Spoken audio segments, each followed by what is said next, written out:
आणि 6 वाजता मात्र ती सगळी नावं या बाईंची म्हणजे या श्रीमती गुप्ता जे आहे त्यांचं नाव ते त्या ठिकाणाहून काढण्यात आलं.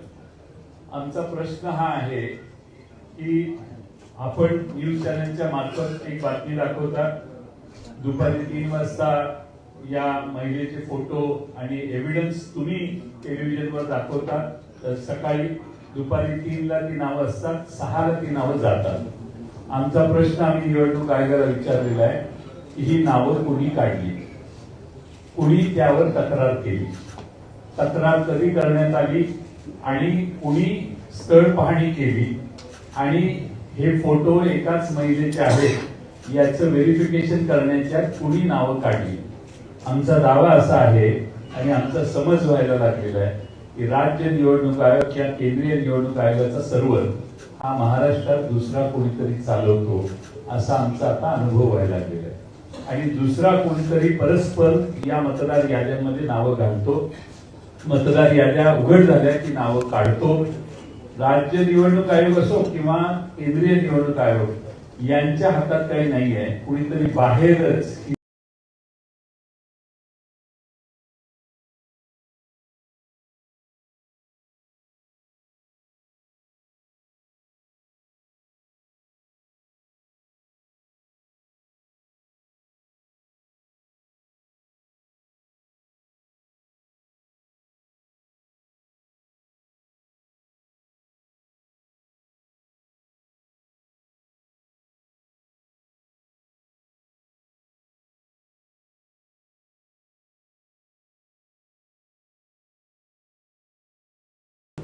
राज्य निवडणूक आयोग असो किंवा केंद्रीय निवडणूक मतदान केंद्र पूर्ण मोडण्यात आल्या आणि संध्याकाळी 5 नंतर कुणी किती मतदान केलं हे कधीच जाहीर करण्यात आलं नाही. एकदम दुसऱ्या तिसऱ्या दिवशी फायनल टॅली जाहीर करण्यात आली.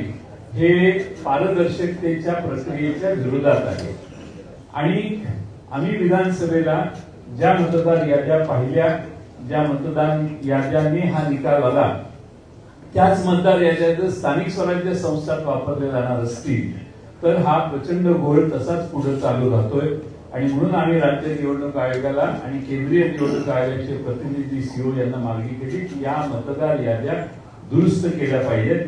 ताबडतोबीने त्या दुरुस्त करा. तुम्ही 3 दिवस 4 दिवस वाढवून मुदत हे चालणार नाही. किमान या मतदार याद्या पूर्ण तपासा. जे ज्या घरात राहत नाही त्यांची नावं त्यातून काढून टाका. बोगस मतदान काढून टाका. एक आमदार परवाच जाहीरपणाने सांगितलं त्यांनी की 20,000 मतदार मला बाहेरून आणावे लागले, ते मी आणले आणि मग माझा विजय झाला. हे विरोधी पक्ष सत्तात असणारे आमदारच जाहीरपणाने सांगतायत. याची नोंद घ्या हे आम्ही त्यांना सांगितलं. मी आपल्या सर्वांचं स्वागत करतो आणि पुढे माननीय बाळासाहेब थोरात साहेब काँग्रेस पक्षाचे ज्येष्ठ नेते यांना विनंती करतो की त्यांनी या ठिकाणी त्यांचं मनोगत व्यक्त करावं. माननीय जयंतरावांनी आपल्याला सविस्तर पद्धतीने काही गोष्टी सांगितलेल्या आहेत. काल आम्ही केंद्रीय निवडणूक आयोगाचे सीओ त्यांना आम्ही भेटलो. आज राज्य निवडणूक आयोगाला भेटलो. विधानसभेच्या वेळेस ज्या मतदार याद्या होत्या त्याच्यामध्ये प्रचंड दोष होते. आम्ही त्याच कालखंडामध्ये योग्य वेळी योग्य व्यक्तीनं योग्य ठिकाणी हे सांगितलं होतं की याच्यामध्ये दोष आहेत, त्याचं काहीही उत्तर आम्हाला आलेलं नाही. निवडणूक झाली त्या दोषासहित असे काही दोष त्याचे माननीय जयंतरावांनी सांगितलं की 20,000 मतदार हे बाहेरून आणून मी मतदान करून घेतलं, हे आता आमदार सांगतायत असे दोष आहेत. काहीचे नाव वगळले गेले, काहीचे परत परत नावं ते दिसत आहेत, पण ते चुकीचे आहेत. एका घराच्या नावावर अनेक आहेत. मग माझं एखादं कॉलेज आहे किंवा माझ्या कॉलेजचं हॉस्टेल आहे, त्या कॉलेजचे बाहेरून राज्यातून आणले देशातून आणले मुलं सुद्धा माझे मतदार, असं होणार असं निवडणूक आयोग ते मान्य करून घेणार असेल आणि ते बी शेवटच्या क्षणापर्यंत आणि ही तक्रार करूनच त्याची दखल नाही अशी अवस्था, या असे अनेक घोटाळे घेऊन ही मतदार यादी विधानसभेची होती. आता ती खरं जे विधानसभेची निवडणूक झाल्यानंतर 1 जुलैला तुम्ही आता या राज्य आयोगाला दिलेली आहे. त्या अगोदर कोणतंही पुनर्विलोकन जे असतं ते 6-7 महिन्यामध्ये करण्यात आलेलं नाही. कोणत्या दुरुस्त्या करण्यात आलेल्या नाही. पुन्हा नवीन नावं नोंदण्याकरताची मोहीम करण्यात आली नाही. आणि त्यामुळे सगळ्या दोषासहित 1 जुलैला ही मतदार यादी ही राज्य आयोगाला दिलेली आहे. आणि म्हणून आमचं असं इच्छा होती की हे चुकीचं, हे दुरुस्त तुम्ही केलं पाहिजे होतं, केलेलं नाही. ती जबाबदारी केंद्रीय आयोगाची होती, निवडणूक आयोगाची. त्यांनी काहीच केलेलं नाही. आता राज्य निवडणूक आयोग म्हणतो आमची जबाबदारी नाही. आता ह्या घोळामध्ये तशी त्या दोषी असलेली पूर्णपणे यादी ही मतदानाला जाणार आहे, या निवडणुकीला सामोरं जाणार आहे. ही काही निकोप निवडणूक आहे असं मानण्याचं कारण नाही. यामुळे हे खरं आहे की माननीय राहुलजी गांधी यांनी हे विषय देश पातळीला घेतलेले आहेत. त्याच्यात महाराष्ट्राचा उल्लेख त्यांनी केलेला आहे. आणि त्या मांडत असताना जो मुद्दा माननीय जयंतरावांनी मांडला की हे कुणीतरी दुसरे ज्यांच्याकडे पासवर्ड दुसरीकडे दिलेले आहेत ते हे सगळं हँडल करतायत ऑनलाईन पद्धतीनं, असं सुद्धा दिसतंय. हे पुराव्यासह माननीय राहुलजींनी दाखवलेलं होतं. ही वस्तुस्थिती, याच्यावर निवडणूक आयोग उत्तर सुद्धा द्यायला तयार नाही अशी अवस्था आहे. आणि म्हणून आम्ही या बाबतीत केंद्रीय निवडणूक आयोग आणि राज्याचा निवडणूक आयोग या दोघांनाही भेटलो, एकत्रित बैठक केली. परंतु आमचं काही समाधान त्यामध्ये झालेलं नाही. त्यांनी स्पष्टपणे काही उत्तर आम्हाला दिलेलं नाही. ही वस्तुस्थिती आहे. आणि हे सगळं घेऊन आम्ही निवडणुकीला, स्थानिक स्वराज्य संस्थेच्या निवडणुकीला सामोरं जाणं हे अत्यंत चुकीचं आहे. आणि हे माझ्या जनतेला सुद्धा मान्य नाही झालं पाहिजे. निकोप निवडणूक हा आपला पाया आहे लोकशाहीचा, तोच उद्ध्वस्त करण्यास निघालेला आहे. याच्यामध्ये पूर्णपणे राजकीय हस्तक्षेप असले पाहिजे असं आम्हाला वाटतंय. आणि म्हणून आम्ही ही भेट आम्ही घेतलेली आहे.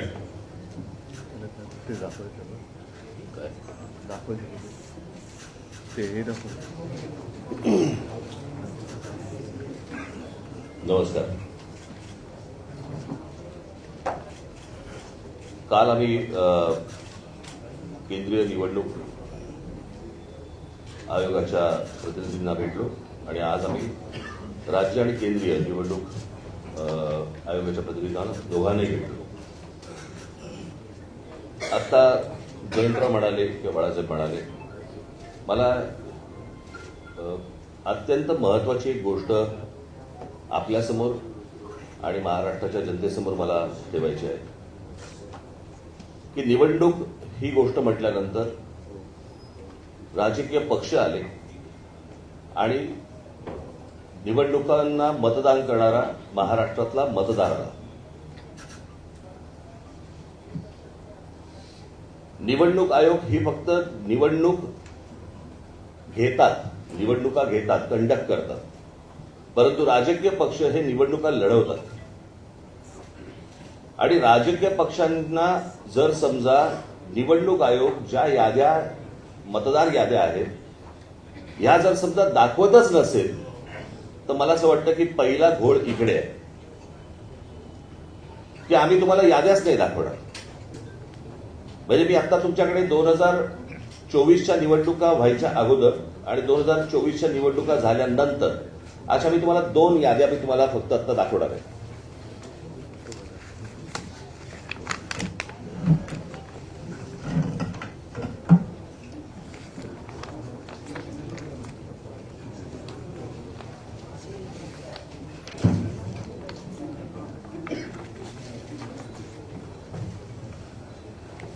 निवडणूक 2024च्या निवडणुका ज्या वेळेला झाल्या त्यावेळेला ज्या निवडणुकांची जी मतदारांची यादी होती ती मी यादीचा काही एक छोटासा तपशील मी फक्त आपल्यासमोर मी वाचून दाखवणार आहे. याच्याबद्दल तुम्हाला साधारणपणे मला असं वाटतं पत्रकार बोलले नाहीत मध्ये तर बरं होईल. आपण कॅमेरामन जरा शांत राहिलं तर बरं होईल, कारण आपलं कॅमेऱ्यातलं सगळं टिपतंय, परत आपण पण बोलताय. 2024च्या अगोदरची जी यादी आहे त्याच्यामध्ये फक्त मी काही नावं आपल्याला फक्त आपल्यासमोर मी वाचून दाखवतो, म्हणजे साधारणपणे यादीमध्ये काय प्रकारचा घोळ आहे हा आपल्याला आणि महाराष्ट्राला लक्षात येईल. मतदारसंघ 160 कांदिवली पूर्व, नाव धनश्री कदम, वडिलांचे नाव दीपक कदम, वय वर्ष 23. आता वडिलांच्या डिटेल्स. नाव दीपक रघुनाथ कदम, वडिलांचे नाव रघुनाथ कदम, वय 117. मतदारसंघ 161 चारकोप, नाव नंदिनी महेंद्र चव्हाण, वडिलांचे नाव महेंद्र चव्हाण, वय वर्ष 124, वय 124. आता वडिलांचे डिटेल्स, नाव महेंद्र कुमार श्रीनाथ चव्हाण, वडिलांचं नाव श्रीनाथ चव्हाण, वय 43. कोणी कोणाला काढले तेच कळत नाही.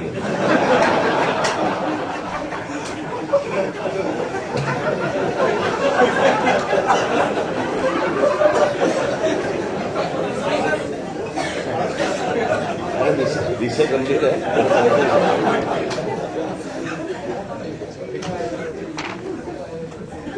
हा 2024च्या निवडणुकीच्या अगोदरचा घोळ. 2024 नंतर त्यांनी त्यांच्या वेबसाईटवरती यादी जाहीर केली, ज्याच्यामध्ये फक्त नावं आहेत, फोटो नाही, पत्ता नाही, काही नाही. आणि मग काल आम्ही ज्यावेळेला केंद्रीय निवडणूक आयोगाशी बोलत होतो त्यावेळेला त्यांनी सांगितलं की नाही, हे राज्य निवडणूक आयोगाकडे येतं. आता राज्य निवडणूक आयोगाकडे आम्ही भेटल्यानंतर राज्य निवडणूक आयोग म्हणते हे केंद्रीय निवडणूक आयोगाकडे येतं. दोघेही प्रतिनिधी हे केंद्रीय निवडणूक आयोगाचेच प्रतिनिधी आहेत. आणि म्हणजे महाराष्ट्रातल्या राजकीय पक्षांना या संपूर्ण मतदार याद्या न दाखवण्याचं, याच्यातनं काय मिळणार तुम्हाला? यात फक्त घोळ होणार आहे. आणि आता आम्ही फक्त त्यांच्यासमोर एवढंच सांगितलं की या मतदार याद्या जोपर्यंत सुधारणा होत नाही, तुमची सुधारणा होत नाही, तोपर्यंत निवडणुका तुम्ही घेऊ नका. आता साधारणपणे आपण जर समजा महानगरपालिकेच्या किंवा स्थानिक स्वराज्य संस्थांच्या निवडणुका जर समजा आपण पाहिल्या तर गेल्या 5 वर्षामध्ये निवडणुका झालेल्या नाहीयेत. मग जर 5 वर्ष जर समजा या निवडणुकांमध्ये गेलेली असली तर मग याद्या सुधारण्यासाठी अजून 6 महिने गेले तर काय फरक पडतो? आणि मला असं वाटतं की या याद्या सुधारल्याशिवाय त्यांनी निवडणुका घेऊ नये, हेच आज आम्ही त्यांना सर्वांनी सांगितलेलं आहे. म्हणजे त्यांनी आता काहीतरी काल एक आमची भेट झाल्यानंतर त्यांनी एक नोटिफिकेशन काढलं आणि त्याच्यामध्ये आम्हाला राजकीय पक्षांना 8 दिवस दिले. म्हणजे हे 6-6, 8-8 महिने काम करणार आणि राजकीय पक्षांनी 8 दिवसामध्ये ह्यांना सगळ्या छाननी करून द्यायची, कसं शक्य आहे? आणि म्हणून तो काल जो त्यांनी काय नोटिफिकेशन काढले ते एक तर रद्द करायला आम्ही त्यांना सांगितलेलं आहे. आणि आज आम्ही त्यांना सांगितलं की या निवडणुका तुम्ही घेऊ नका.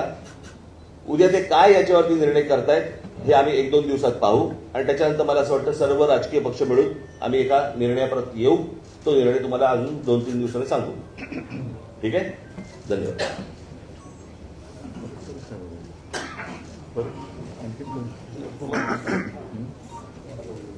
एकूणच सर्व परिस्थिती काय आहे, काय चाललेलं आहे याची कल्पना जयंतराव, बाळासाहेब आणि राज यांनी आपल्यासमोर मांडलेली आहे. एक गोष्ट मी आवर्जून सांगेन, एकूणच लोकशाहीसाठी, तिच्या रक्षणासाठी महाराष्ट्रातले सर्व राजकीय पक्ष एकत्र आलेले आहेत. आम्ही सर्व एकत्र येत असताना भारतीय जनता पक्षाला सुद्धा पत्र दिलं होतं, पण आज व्यासपीठावर आणि आमच्या कालच्या आणि आजच्या निवडणूक आयुक्तांच्या भेटीमध्ये भाजपाकडनं कोणी आलेलं नाही.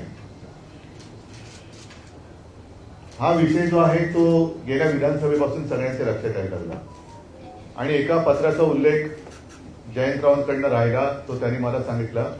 तो म्हणजे विधानसभा निवडणुका ज्या म्हणजे गेल्या वर्षी झाल्या 2024, त्याच्या आधी 19 ऑक्टोबरला 1 महिना आधी महाविकास आघाडीकडनं निवडणूक आयोगाला एक पत्र दिलं होतं आणि त्याच्यामध्ये आमचा विषय हा होता की नाव घेऊन अगदी म्हटलं तरी की काही भारतीय जनता पक्षाचे कार्यकर्ते ह्या मतदार यादीशी खेळतात आणि त्याच्यामध्ये काही लोक म्हणजे त्यांना हवेत ते घुसवत आहेत, नको ते काढतायत. हा सगळा खेळ यांचा सुरू आहे. आता जसं या दोघांनी सांगितलं, अगदी हे पुरावे, ही काही यादी आम्ही घरी नाही छापलेल्या. एकेका व्यक्तीचं नाव 4-4 ठिकाणी आहे, एका जागेवरती 200-200 नावं नोंदलेत. हा सगळा लोकशाहीचा खेळ खंडोबा चाललाय. दोन्ही निवडणूक आयुक्तांना आम्ही सांगितलंय की एक तर इलेक्शन म्हणजे निवडणूक घ्यायची असेल ती निष्पक्षपातीपणाने झाली पाहिजे, नाहीतर इलेक्शनपेक्षा सिलेक्शन करून मोकळे व्हा. तेवढंच आता राहिलेलं आहे. दोघांशी बोलताना थोडंसं आमच्या लक्षात आलं, मी त्यांचा अपमान करू इच्छित नाही, पण हे जे समोर आमच्या बसले ते आयुक्त म्हणून काही त्यांच्याकडे अधिकार आहेत का आम्ही कठपुतळी बावल्यांशी बोलतोय आणि त्यांचे 2 वरती कुठेतरी आहेत, ते वरनं जशी बोटं हलतील तशी इकडे हालचाली होतात की काय. सगळे मुद्दे सांगून झालेले आहेत. याच्यामध्ये आणखीन एक मुद्दा जो आहे तो 1 जुलैचा कट ऑफ डेट, म्हणजे 1 जुलै नंतर ज्यांना 18 वर्ष झाली असतील त्यांना यावेळेला मतदानाचा अधिकारच मिळणार नाही. ही कुठली लोकशाही आहे? आणि हे सगळं बघितल्यानंतर आम्हाला असं वाटतं की ज्याप्रमाणे सर्वोच्च न्यायालयाने जसं काही पक्षांचे काही प्राण्यांच्या केसेस या सुमोटो घेतल्या होत्या, तसंच आपल्या देशातल्या मनुष्य प्राण्यांची सुद्धा केस ही स्वतःहून त्यांनी घ्यायला पाहिजे आणि देशातली लोकशाही जगवण्यासाठी हा त्यांचा सुद्धा एक निर्णय त्याच्यामध्ये असायला पाहिजे. आम्ही राजकीय पक्ष म्हणून आमचं कर्तव्य करतोय, वेळोवेळी निवडणूक आयुक्तांकडे जातोय, दरवाजे ठोकतोय, पण दाद काही मिळत नाही. आमच्यावरती लोकशाहीच्या नावाने जर काही हुकुमशाही गाजवणार असतील तर ही हुकुमशाही आम्ही काही त्यांना गाजवू देणार नाही, हे तर नक्की आम्ही केलेलं आहे. थोडक्यात आज आमचं म्हणणं या दोन्ही आयुक्तांकडे, कारण काल दोन्ही आयुक्तांना आमच्या विरोधी पक्षांची किंवा आमच्या राजकीय पक्षांची, विरोधी नाही राजकीय पक्षांचे प्रतिनिधी मंडळ त्यांना भेटलं, शिष्टमंडळ भेटलं. त्याच्यात आम्ही केंद्राचे जे निवडणूक आयुक्त इकडे आहेत प्रतिनिधी त्यांना भेटलो. त्यांनी सांगितलं की स्थानिक स्वराज्य संस्था आणि हा सगळा विषय हा राज्य निवडणूक आयुक्ताकडे येतोय. त्यांच्याकडे भेटलं आमचं दुसरं, त्यांनी सांगितलं मतदार यादीचा अधिकार हा केंद्राच्याकडे येतोय. मग नेमका याचा भाग कोण आहे? जबाबदारी कोणाची आहे? का निवडणुका आपल्या घ्यायच्या म्हणून घ्यायच्या आहेत? आणि आम्ही त्यांच्याशी बोलत असताना मुहूर्त काय लागला तरी कळत नाही, पण कालच्या काल निवडणुकांचा कार्यक्रम जाहीर केला. आम्ही त्यांना स्पष्ट शब्दात सांगितलेलं आहे की जोपर्यंत हा संपूर्ण निवडणूक मतदार यादीतला घोळ तुम्ही त्याच्यावरती काही स्पष्टीकरण किंवा तो सुधारत नाही, तोपर्यंत या निवडणुका होता कामा नयेत. सुप्रीम कोर्टाचा त्यांनी आदेश आम्हाला दाखवण्याचा प्रयत्न केला, पण सुप्रीम कोर्ट असं कधी कुठेही सांगत नाही की तुमच्यात काही दोष असले तरी चालतील, पण या तारखेच्या आधी निवडणुका घेतल्याच पाहिजे. हा सर्वोच्च न्यायालयाचा काही तसा निर्णय नाही. त्यांनी सांगितले की या निवडणुका सदोष असता कामा नयेत आणि निष्पक्षपातीपणाने ते झाल्या पाहिजे. आता या सगळ्या गोष्टी झाल्यानंतर दोन्ही आयुक्त समोर बाजूबाजूला होते. आम्हाला त्यांनी सांगितलं की आम्ही याचा सकारात्मक विचार करतो आहोत. म्हटलं विचार करून चालणार नाही, या गोष्टी होता कामा नयेत. या गोष्टी होता कामा नयेत, कारण आपल्याला जो काही धक्का बसला होता विधानसभा निवडणुकीच्या निकालानंतर, त्या सगळ्या सत्ताधारी जे आता आहेत त्यांच्या सत्ता प्राप्तीच्या चोरवाटा आम्ही आता अडवलेल्या आहेत. या चोरवाटा आहे, मतचोरी ही चोरवाट आहे, पक्षचोरी ही चोरवाट आहे. त्याच्यानंतर आणखीन एक मुद्दा आम्ही सांगितला, पण तो त्याचा पुढचा टप्पा आहे.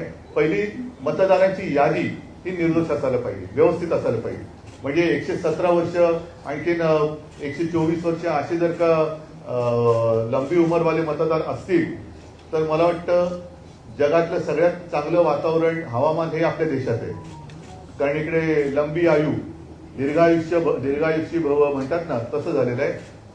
थोडक्यात एक तर निवडणूक आयोगाने एक स्वीकारलं पाहिजे की त्यांचा पुनर्जन्मावरती तरी विश्वास असला पाहिजे, आणि नाही तर जे मतदार हयात आहेत आणि त्यांचा मतदाराचा अधिकार हा हिरावून घेतलाय, डिलीट केलेला आहे, मग त्यांच्यावरती सदोष मतवधाचा गुन्हा दाखल करावा का? आणि पुढचा विषय जो आम्ही सांगितलाय तो याच्या पुढचा येईल, तो म्हणजे आता पहिला ईव्हीएम वरती आमचा आक्षेप आहेच. ईव्हीएमचा आक्षेप कमी पडतोय की काय, म्हणून आता मुंबई महापालिकांच्या निवडणुका सुद्धा ईव्हीएम वरती तर घेतल्या जातच आहे, पण व्हीव्हीपॅट पण त्याच्यात ठेवणार नाही. हाही मुद्दा एक महत्वाचा आहे. म्हणजे तुम्ही काही पुरावेच ठेवायचे नाही. जर का तिथलं व्हिडिओ रेकॉर्डिंग मागितलं तर व्हिडिओ रेकॉर्डिंग द्यायचं नाही. मतदार यादीमध्ये सगळा गोंधळ करून ठेवायचा. मतदार याद्या मागितल्या तर ते देत नाही. आणि म्हणून म्हटलं की ही काही लोकशाही तुम्ही हुकुमशाहीच्या पद्धतीने चालवत असेल तर ती आम्ही कदापि मान्य करणार नाही. शिष्टमंडळाने जे मुद्दे उपस्थित केलेले आहेत त्यामध्ये जर येत्या काळामध्ये निवडणूक आयोगाकडून सुधारणा नाही झाली तर तुमचं पुढचं पाऊल काय असणार? पुढचं पाऊल पहिलं आजचं पाऊल लोकांसमोर जाऊ द्या. त्याच्यानंतर घाईघाई करण्याची आवश्यकता नाहीये. 2 दिवसात ते सांगतो म्हणाले. सकारात्मक विचार त्यांचा, त्याला ते सकारात्मक कशाला म्हणतात ते त्यांच्या उत्तरात कळेल.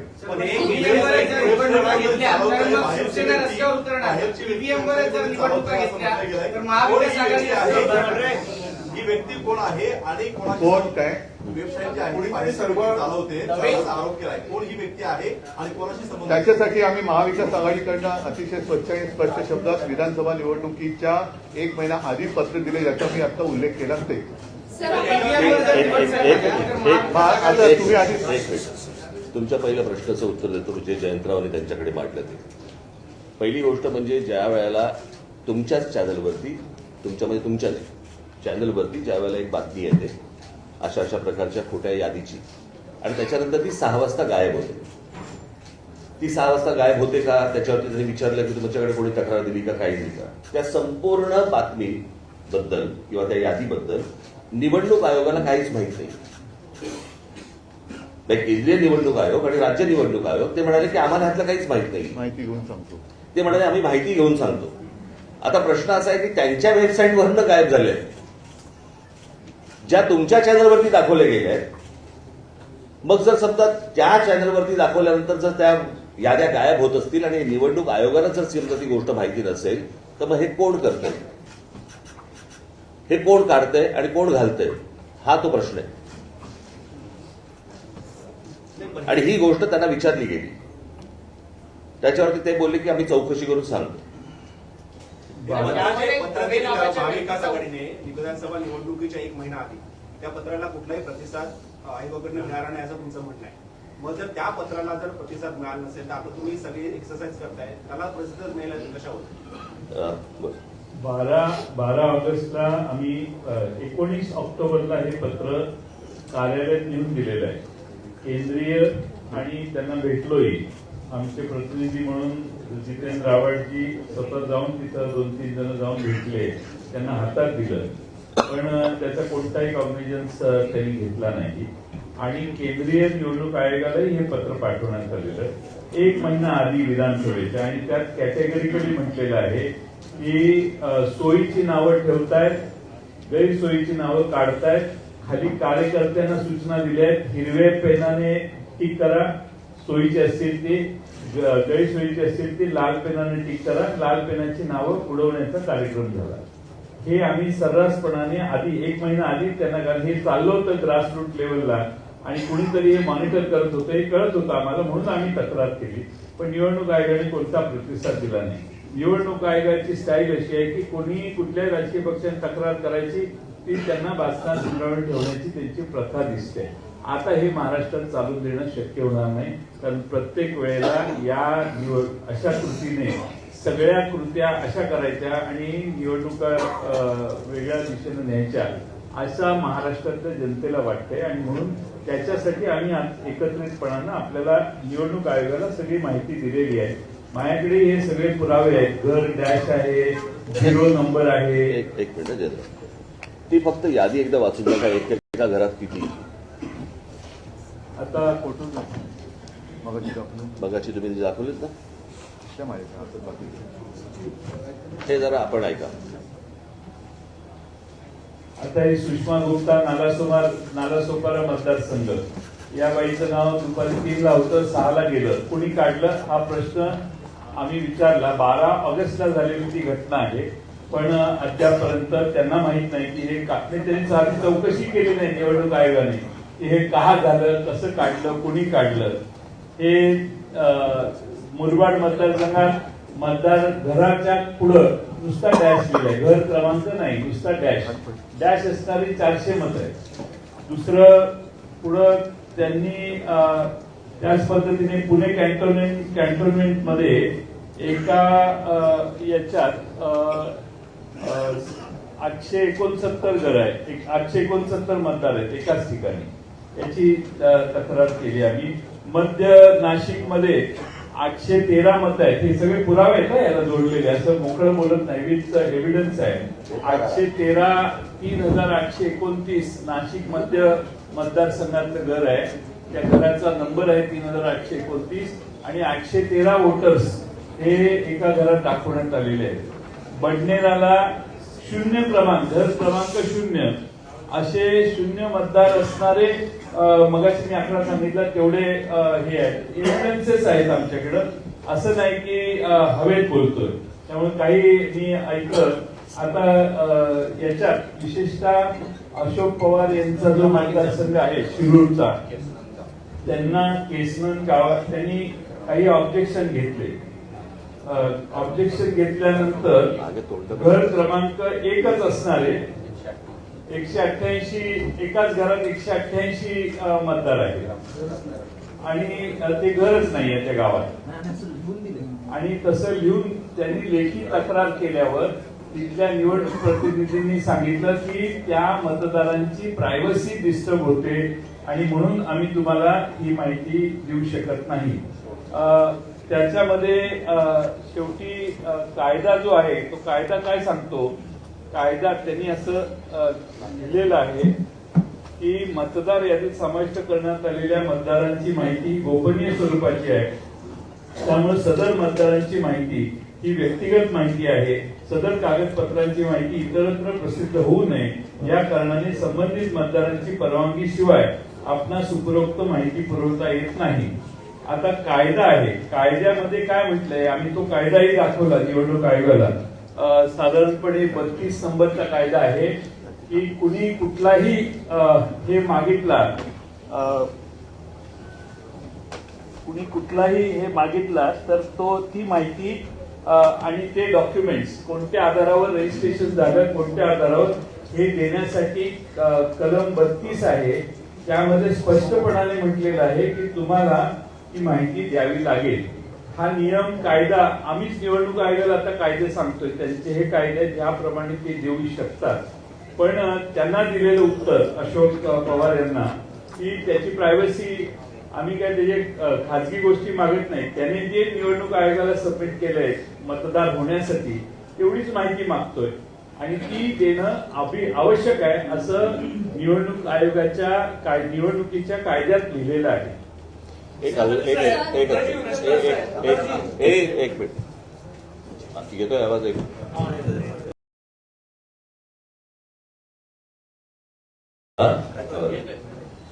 मला यातली फक्त एकच गोष्ट कळली नाही, समजली नाही. जे निवडणूक आयोग आम्हाला सांगते किंवा केंद्रीय निवडणूक आयोग आम्हाला सांगते की मतदारांची यादी ही गोपनीय असते. मला असं वाटतं मतदान हे गोपनीय असतं ना. आपण कोणाला मतदान करतोय ही गोष्ट गोपनीय असते. मतदार कसा गोपनीय असेल? जर ऑनलाईन तुम्ही जर समजा सगळ्या याद्या समजा असतात याच्यापूर्वी दाखवले गेलेले आहेत तर ती गोष्ट गोपनीय कशी असेल? आणि दुसरी गोष्ट, तिथे सीसीटीव्ही कॅमेरे तुम्ही लावता जे नंतर तुम्ही 45 दिवसामध्ये डिलीट करता. जर तुम्ही बघू शकता, आम्ही नाही का बघू शकत? बरं, निवडणूक आयोग यांना निवडणुका लढवायच्या नाही आहेत, निवडणुका आम्हाला लढवायच्या आहेत. जर आम्हाला ते मतदार कोण आहेत हे कळले नाही, म्हणजे मला एक गोष्ट या संपूर्ण प्रकरणामध्ये मी मगाशी आपल्याला सांगायचं राहिलं, माझी ही निवडणूक याच्यामधलं जे काही प्रॉब्लेम्स आहेत किंवा याच्यामधले जे घोळ आहेत याच्यावरची माझी दुसरी पत्रकार परिषद आहे. एक पहिली 2017ला झाली होती, मला असं वाटतं तुम्हाला माहिती असेल कदाचित. आणि त्यावेळेला पण मी ह्याच गोष्टी मांडत होतो की ह्या सगळ्या गोष्टी निवडणूक आयोग ही लपाछपी का करते. आता मगाशी आम्ही जेव्हा सांगितलं की एका ठिकाणी कुठे ते पाहिलं ते जिल्हा परिषदांच्या काही एक याद्या आल्या. आता 2022ला ती फोटो सकट नावासकट सगळ्या याद्या आहेत 2022च्या. आणि आत्ताच्या ज्या याद्या आल्या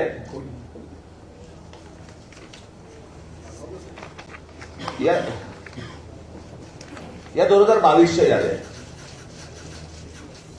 ज्याच्यामध्ये फोटो आहे, नाव आहे, सगळं आहे.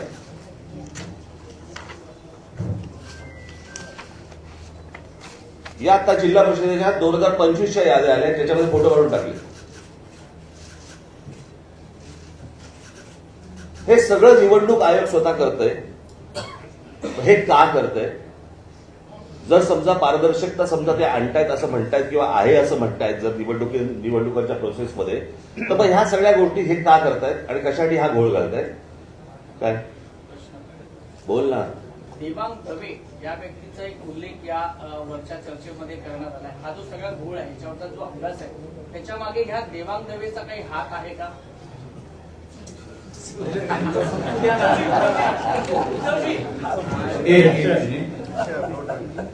अर्धवट विषय राहिला त्याचा पूर्ण. देवांग दवे हे निवडणूक आयोगाचे हे एका राष्ट्रीय पक्षाचे पदाधिकारी आहेत आणि हे पुढेच लपून राहिलेले नाही. त्याच्याकडे जो कंत्राट दिला आहे डिलीट करायचं पण आहे ना एडिशनचं पण आहे. एडिशन दोन्ही काम तो करतो आहे वेबसाईटवर अधिकृत जाऊन. तर अधिकृत कंत्राट दिल्यामुळे वेबसाईट हाताळण्याचं काम त्याच्याकडे आहे आणि तिथूनच कदाचित घोळ असावा असा आमचा गोड समज आहे.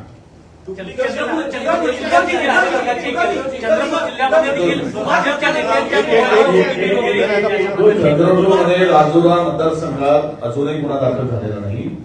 तिथे भारतीय जनता पक्षाचं नाव घेऊन सांगतो, त्यांच्या मोबाईलवर टिक केलं. ते सिद्धच झालं. आम्ही तक्रार दिली, पण अद्यापही तिथे कुठेही गुन्हा दाखल झाला. आम्ही पकडून दिलं, चोरी पकडून दिली, कशा प्रकारची चोरी झाली पुराव्यासह दिलं. त्यामुळे आता ती कारवाई झाली नाही. पुढे सांगतो. जो विषय आहे त्याच्यामध्ये जर समजा 80,000 उदाहरणार्थ पनवेलमध्ये बाळाराम पाटलांना त्यांनी उत्तर असं दिलेलं आहे ऑफिशियली, आणि सगळ्यांनाच उत्तर दिलेलं आहे, ज्यांनी बातम्या केल्या त्यांनाही दिलं की जर 80,000 तुम्हाला वाटतं दुबार मतदार असतील तर तुम्ही 80,000 अर्ज केले पाहिजेत प्रत्येक मतदाराच्या नावाचा. याबद्दल काही बोलणं झालं का? नंबर 1. आणि नंबर 1 मिनिट, दुसरा प्रश्न असा आहे की आता आपण सीसीटीव्ही बद्दल बोलला. तो सीसीटीव्ही हा एक वादग्रस्त मुद्दा आहे असं जर धरलं तर तिथे एक 17A फॉर्म आहे जे इलेक्टोरल रोल असतो, जो मतदान अधिकारी टिकमार्क करतात. तो अधिकाऱ्यांनी टिकमार्क केलेला रोल इलेक्शन कमिशन देत नाहीये. याबद्दल तुमचं काही बोलणं झालं का? मला एकच या सगळ्या गोष्टीवरती मला फक्त बोलायचं आहे. आता तुम्ही जे काही सगळे कायद्याचे या देशात या पहिल्या निवडणुका नाही आहेत. याच्या अगोदर अनेक निवडणुका झाल्या, बरोबर आहे, साधारणपणे 2014च्या अगोदर, 2000 काय त्याच्या अगोदर, या इतके वर्ष ज्या निवडणुका चालू आहेत कधी असले विषय कधी आले नाहीत, जे हल्लीच काय यायला लागले. मला असं वाटतं हा एक सगळ्यात महत्वाचा प्रश्न आहे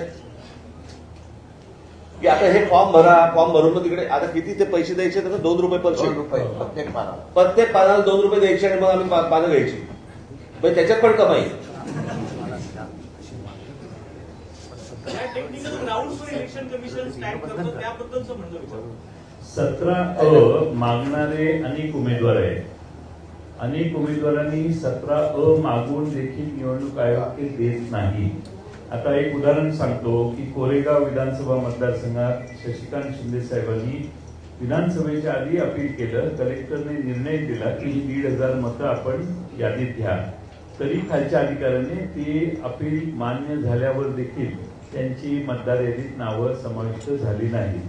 मी मगाशी जे सांगितलं की प्रायव्हसी डिस्टर्ब होते वगैरे, त्यांनी उत्तर दिलं लेखी अशोक पवारांना. तर 32 नाही 33 रजिस्ट्रेशन ऑफ इलेक्ट्रॉनिक रूल्स 1960 33 नंबरचा आहे. Inspection of electronic rules and connected papers. Every person shall have the right to inspect the election papers referred to in Rule 32 and to get attested copies thereof on payment of such fee as may be fixed by the Chief Electoral Officer. हा कायदा rule मध्ये आहे हे, तरी देखील त्यांना उत्तर दिलं की आम्ही देऊ शकत नाही. आणि सगळ्यात महत्वाचं असं आहे की ह्या सगळ्या गोष्टी जिब्रिश नावं तर आणखी तो वेगळाच विषय आहे. हे सगळं आम्ही त्यांच्या निदर्शनाला आणले. आमची अशी अपेक्षा आहे की निवडणूक आयोग, राज्य निवडणूक आयोग आणि केंद्रीय निवडणूक आयोगाचे प्रतिनिधी या ठिकाणी जे आहेत सीओ, या दोघांनी निर्णय घेतला पाहिजे. या याद्या दुरुस्त केल्या पाहिजेत. दुरुस्त झालेल्या याद्यांवरच महाराष्ट्राच्या निवडणुका घेतल्या पाहिजेत. हे आम्ही त्यांना निक्षून सांगितलेलं आहे. आणि राज्य निवडणूक आयोग हे आम्हाला म्हटले आम्ही याचा सकारात्मक विचार करू.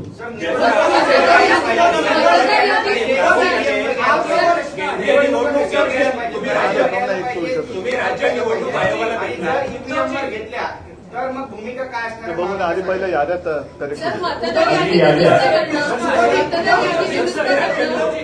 एक मिनिट मागासपासून म्हणजे SIR आपण मागणी करतोय का? आणि बिहारमध्ये ज्या पद्धतीने SIR झालेला आहे तर तशीच जर इथे झालं तर परत आपण आगीतून मुकाट्यात नाही का पडणार? आधी ही SIR ची मागणी ज्याचं जे उत्तर राजने दिलं की आपल्या आयुष्यातली किंवा देशाच्या आयुष्यातली ही पहिली निवडणूक नाहीये, त्याच्यामुळे हे सगळे आता पुष्पट आता का काढली जात आहेत? आता का काढली जात आहेत? आतापर्यंत लोकांनी मतदान केलेलं नाही का? आतापर्यंत काही देशामध्ये सत्ताधारी जन्माला आलेले नाहीत का?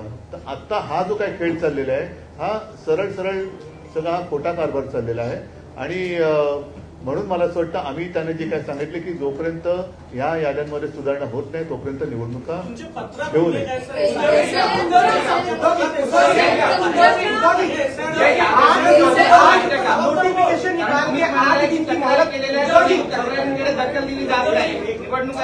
असं आहे की आम्ही निवडणूक आयोगाला आवाहन केलेलं आहे आणि मागणी केलेली आहे की बल्कमध्ये चुका आहेत त्या तुम्ही दुरुस्त केल्या पाहिजे. आता एखाद्या मतदारातील 8,000 चुका असतील तर त्या 8,000 चुका आम्ही सबमिट करायच्या इंडिव्हिज्युअली प्रत्येक ठिकाणी. याला मग किमान 1 महिन्याचा वेळ तर दिला पाहिजे. वेळ नसल्यामुळे तुम्ही 7 दिवसात आणि 8 दिवसात करा म्हटल्यावर कोणत्या, एक तर तुमच्या याद्या डिजिटल नाहीये, तुम्ही या याद्या डिजिटल का नाही करत? डिजिटल याद्या केल्या की सगळ्यांनाच सोयीचं होईल आणि तुम्हालाही सोयीचं होईल काम करायला.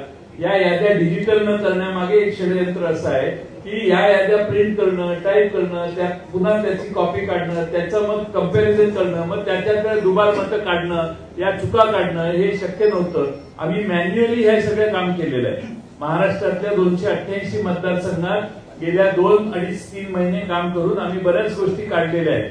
हे छोटे काही उदाहरण आहेत.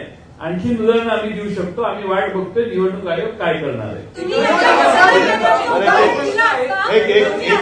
एकच मिनिट मगाचपासून प्रश्न विचारतो, पण तत्पूर्वी एक सांगतो की निवडणूक आयोगाचं काम व्यवस्थित पद्धतीने निवडणुका पार पाडणं हे आहे. आणि त्या निवडणुकीच्या प्रक्रियेत समजा आमच्या राजकीय पक्षाकडनं त्यांच्या नियमाचं कुठे उल्लंघन झालं किंवा आणखी कुठे चूक झाली तर आम्हाला कायद्याचा दंडुका दाखवला जातो करप्ट प्रॅक्टिस म्हणून. आता आमचं म्हणणं असं की ही निवडणूक आयोगाची करप्ट प्रॅक्टिस आहे. ही निवडणूक आयोगाची करप्ट प्रॅक्टिस आहे. ज्याप्रमाणे स्वतः शिवसेना प्रमुखांना ती शिक्षा भोगावी लागली होती, त्यांचं 6 वर्ष मतदानाचा अधिकार हिरावून घेतला गेला होता. आता निवडणूक आयोगाला आणि निवडणूक आयुक्तांना काय शिक्षा करायची जर त्यांनी सुधारणा केली नाही तर? कारण ही निवडणूक प्रक्रियेतली निवडणूक आयोगाची करप्ट प्रॅक्टिस आहे. हा भ्रष्टाचार आहे त्यांचा. एक त्याचा प्रश्न उद्या म्हणजे मग तुम्ही यांना विचारा. मतदार याद्यांमधला जो घोळ आहे राष्ट्रीय स्तरावर त्याचा फायदा एनडीएला होतो आहे आणि राज्य स्तरावर त्याचा फायदा या निवडणुकीत आपलाही आरोप आहे आणि संशय उपस्थित झाले की महायुतीला झालाय. तर असं हे लक्षात घेता किंवा हे आरोप लक्षात घेता निवडणूक आयोग मग केंद्रीय असेल किंवा राज्यातला भाजपसाठी हस्तक म्हणून किंवा भाजपच्या दबावाखाली काम करतोय असा तुमचा आरोप आहे का? त्याच्याबद्दल आम्ही स्पष्ट पत्र दिलेलं आहे, ज्याचा वारंवार आता उल्लेख झालाय की गेल्या विधानसभा निवडणुकीच्या आधी 1 महिना अगोदर एक व्यवस्थित स्पष्ट शब्दामध्ये पत्र दिले. त्याच्यात भारतीय जनता पक्षाचं नाव लिहून आम्ही ते पत्र दिलेलं आहे. आणि नसेल तर भारतीय जनता पक्षाने आज आमच्या शिष्टमंडळात यायला पाहिजे. आज किंवा काल येऊ शकले नसतील तर त्यांनी सांगा उद्या येतो, आम्ही सगळे मिळून जायला तयार आहोत. आता हा प्रश्न जो आहे हा चेंडू भाजपच्या कोर्टात आहे. त्यांचा जर का त्यांची जर का ह्याच्यात ढवळाढवळ नसेल तर त्यांनी आमच्या शिष्टमंडळात सामील व्हावं आणि आम्ही जी मागणी करतो ती त्यांनी करावी.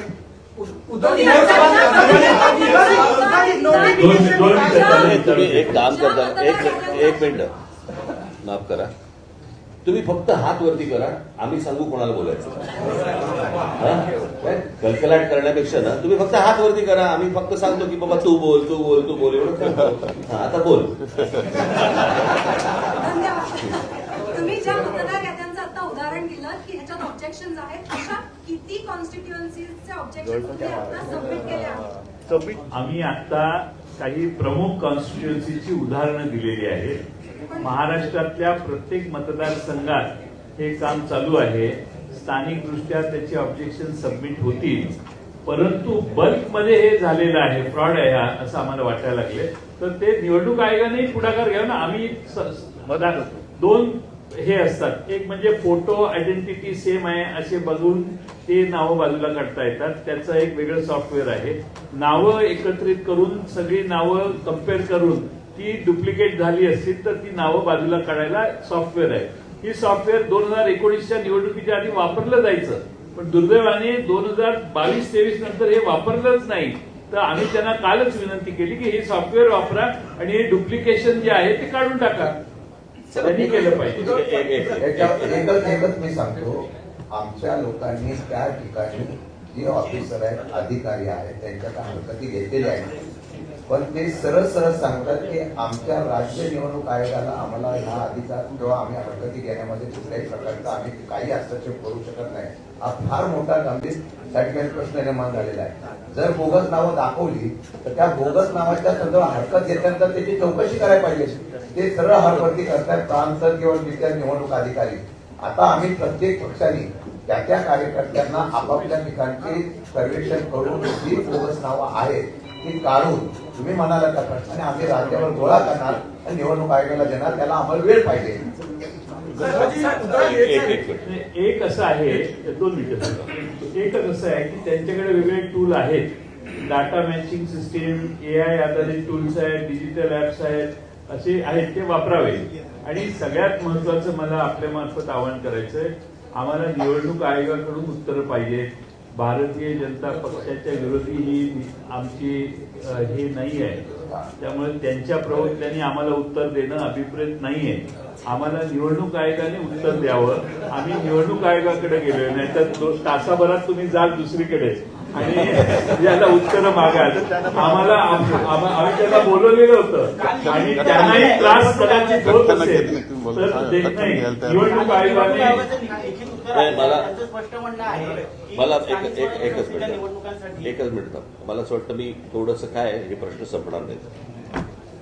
यातला एकच सगळ्यात महत्वाचा भाग असा आहे की निवडणूक यादीमध्ये घोळ आहे. निवडणुकीच्या यादीतले घोळ दोन्ही राज्य आणि केंद्रीय निवडणूक आयोगातल्या प्रतिनिधींना आम्ही त्यांच्यासमोर ठेवलेले आहेत. ते सुधारले पाहिजेत आणि ते सुधारून विरोधी पक्षाचं समाधान झालं पाहिजे, सत्ताधारी पक्षाचं समाधान झालं पाहिजे, कोणाचंही.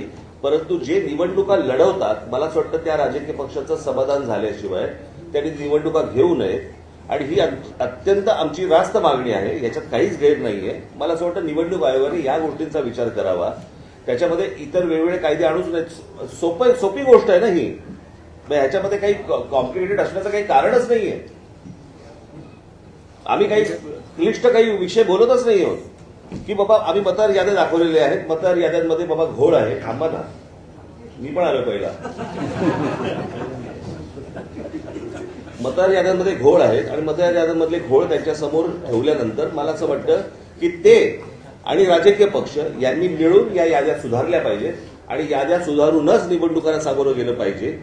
कारण जी लोक मतदान करतायत, म्हणजे जर समजा तुम्ही एक गोष्ट बघितली असेल, यातला एकच फक्त महत्वाचा भाग सांगतो की गेल्या 2024ची जी विधानसभा इलेक्शन झाली, या विधानसभा निवडणुकीनंतर 232 जागा या ह्यांच्या युतीच्या महायुतीच्या निवडून आल्या. 232. पण या 232 जागा निवडून आल्यानंतर देखील मला असं वाटतं तुम्ही सगळेजण त्याला विटनेस आहात, संपूर्ण महाराष्ट्रात सन्नाटा होता. ज्या प्रकारचा जल्लोष महाराष्ट्रामध्ये व्हायला पाहिजे होता त्या प्रकारचा जल्लोष महाराष्ट्रामध्ये नव्हता. हे कसलं द्योतक आहे? सर्वांना धक्का बसला, म्हणजे निवडून आलेल्यांना पण धक्का बसावा. पडलेल्यांना बसतोच, पण निवडून आलेल्यांना पण धक्का बसावा ही कोणती निवडणूक आहे?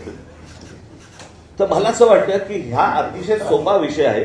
या सोप्या विषयामध्ये याद्या नीट कराव्यात आणि निवडणुकीला सामोरं जावं, एवढंच फक्त आमचं म्हणणं आहे. कारण हे काही प्रश्न थांबणार नाही.